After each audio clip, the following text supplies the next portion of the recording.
अस्सलामुअलैकुम, welcome to Rabia zone. कैसे हैं आप सब लोग? आई होप सब ठीक ठाक होंगे और खूब मज़े में होंगे। किचन के काम हो या घर के काम, कुछ काम काफ़ी मुश्किल लगते हैं करने में। अगर इन कामों को टिप्स एंड ट्रिक्स के साथ किया जाए तो यही काम हमारे लिए काफ़ी ज़्यादा आसान हो जाते हैं करने।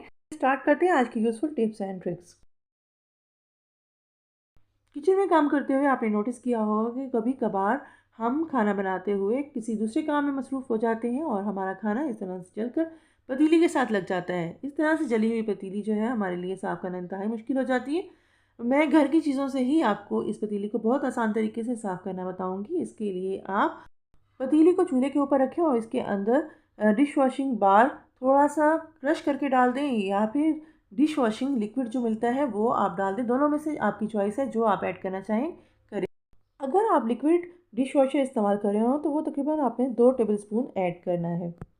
मैंने लेमन वैक्स बार जो कि डिश वॉशिंग सोप होता है, इसको थोड़ा सा ग्रेट करके वो पतीली में डाल दिया। साथ में कपड़े धोने वाला जो सर्फ होता है वो 2 टेबलस्पून वो मैंने ऐड कर दिया है।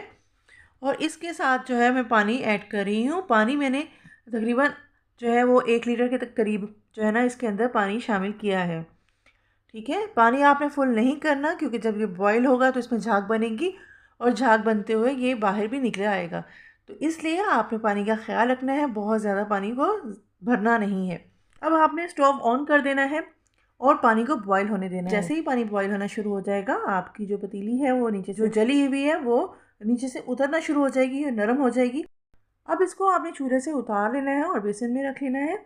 और साथ में आपने एक ऐसा करछा लेना है जिसका सामने का हिस्सा बिल्कुल स्ट्रेट होगा, और इसके साथ आपने पतीली को अच्छी तरह से खुरच लेना है ताकि इसका जला हुआ हिस्सा जो है वो पतीली के पेंदे को छोड़ दे।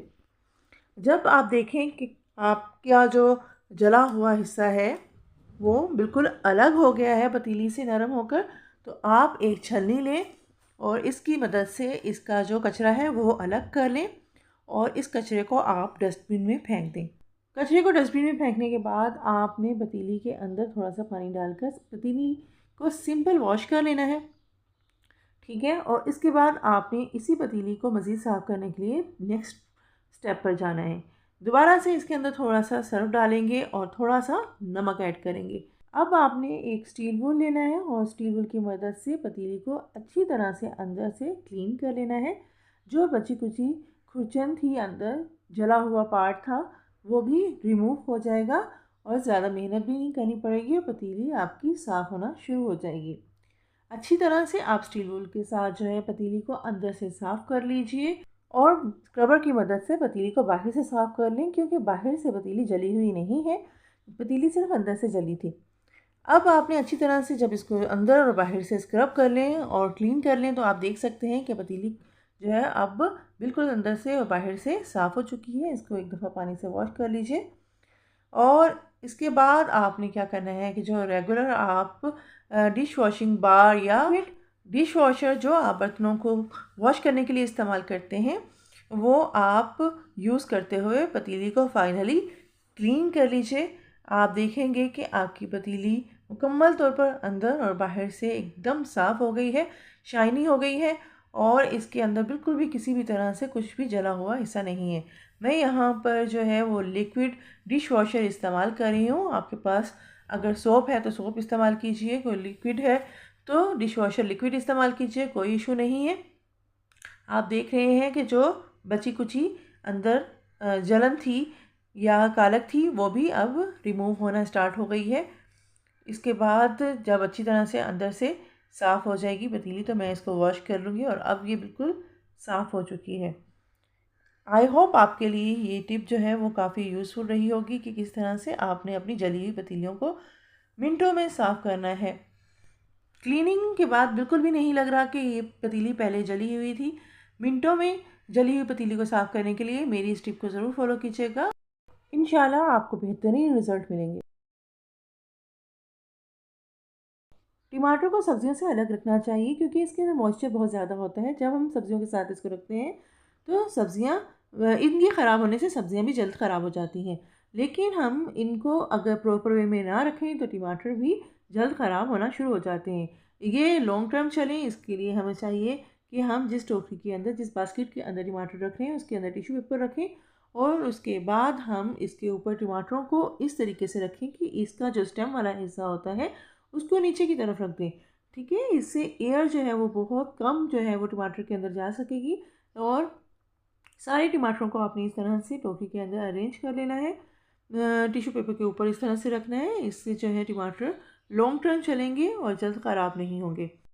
और अगर आप टमाटरों को एयर टाइट बॉक्स में स्टोर करना चाहें तो एयर टाइट बॉक्स के अंदर इस तरह से टिश्यू पेपर की एक लेयर लगा लीजिए और इसके बाद टमाटरों को इस तरह से रखें कि इसका जो स्टेम वाली साइड है वो नीचे की तरफ आ जाए।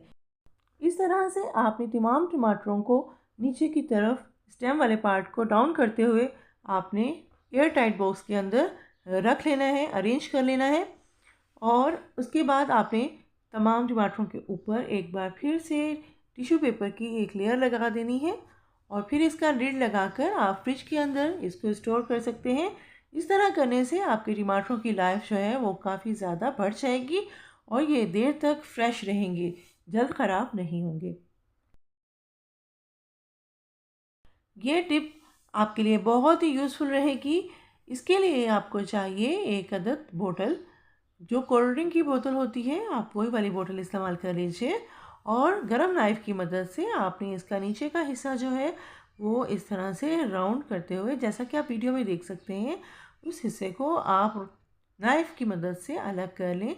आप चाहें तो इसको कटर की मदद से भी अलग कर सकते हैं, जैसे आपको आसानी हो आप वो तरीका इख्तियार करते हुए बोतल का नीचे वाला हिस्सा अलग कर लीजिए। ऊपर के हिस्से की हमें ज़रूरत नहीं है, इसको सेपरेट करके साइड पे कर दीजिए और नीचे वाले हिस्से में आपने नाइफ़ की मदद से इस तरह से स्ट्रेट कट लगाना है। जैसा कि आप वीडियो में देख सकते हैं कि मैं इस तरह से इसको कट लगा रही हूँ। आप चाहें तो आप किसी भी नाइफ़ की मदद से इसको इस तरह से स्ट्रेट कट कर सकते हैं। आपने एक साइड से स्ट्रेट करना है कट, और साथ ही तकरीबन आपने हाफ इंच की डिफरेंस के साथ जो है उसको काटते हुए एक दरमियान से एक छोटी सी पट्टी निकाल कर सेपरेट कर देनी है।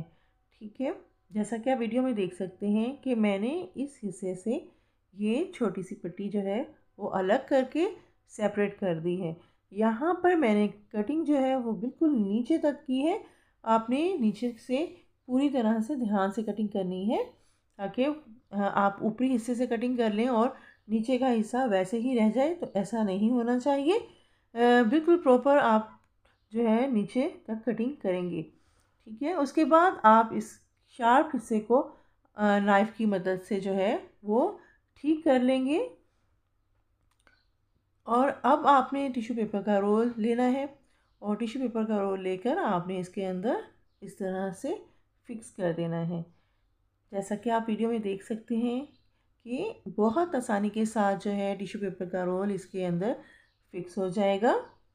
और जो साइड पर हमने कट लगाया है वहाँ से हमने टिश्यू पेपर को बाहर की तरफ निकाल लेना है और इस तरह से बहुत आसानी के साथ हम टिश्यू पेपर को अंदर से निकाल सकते हैं और इस्तेमाल कर सकते हैं। अगर हमारे हाथ वगैरह गीले हों और उस दौरान हमने टिश्यू पेपर को निकालना हो तो बहुत आसानी से इस ऑर्गेनाइज़र को अगर आप रेडी कर लेते हैं तो गीले हाथों की मदद से भी आप इस ऑर्गेनाइज़र के अंदर से टिश्यू पेपर को बआसानी बाहर निकाल सकते हैं और इस्तेमाल में ला सकते हैं। इससे आपका टिश्यू पेपर भी ख़राब नहीं होगा और आपका एक ऑर्गेनाइज़र बनकर भी रेडी हो जाएगा टिश्यू पेपर को रखने के लिए। अगर आपको खड़ा करके इसमें से टिश्यू निकालना मुश्किल हो तो इस तरह से लिटा लीजिए और इस तरह से जब आप रोल करके इसको खींचेंगे तो बहुत आसानी के साथ आपके टिश्यू पेपर जो हैं निकल जाएंगे। ये देखिए मैं आपको निकाल कर दिखा रही हूँ कि इस तरह से लिटाकर अगर आप टिश्यू पेपर को निकालेंगे तो आपके टिश्यू पेपर ज़्यादा आसानी से निकल आएंगे।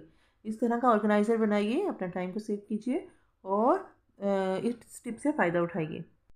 आई होप आपके लिए ये टिप बहुत ही यूज़फुल रहेगी।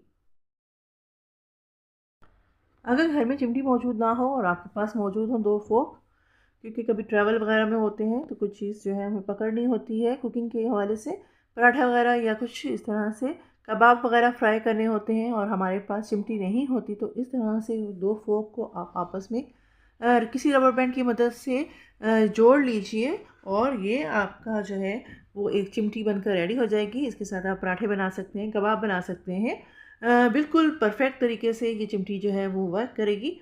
आई होप आपके लिए ये टिप बहुत ही यूज़फुल रहेगी। जब भी कभी आपको इमरजेंसी में जो है वो चिमटी की ज़रूरत पड़े और आपके पास चिमटी मौजूद ना हो तो आप मेरी इस टिप को फॉलो करें। आई होप आपके लिए ये टिप जो है उस वक्त बहुत ही यूज़फुल रहेगी। मैं आपके लिए इस तरह की यूज़फुल टिप्स एंड ट्रिक्स लेकर आती रहती हूँ। मज़ीद अच्छी अच्छी टिप्स एंड ट्रिक्स के लिए मेरे चैनल को सब्सक्राइब कर लीजिए और साथ में लगे बेल आइकन को प्रेस करना मत भूलिए। मिलती हैं नेक्स्ट वीडियो में कुछ न्यू टिप्स एंड ट्रिक्स के साथ। जब तक के लिए अपना बहुत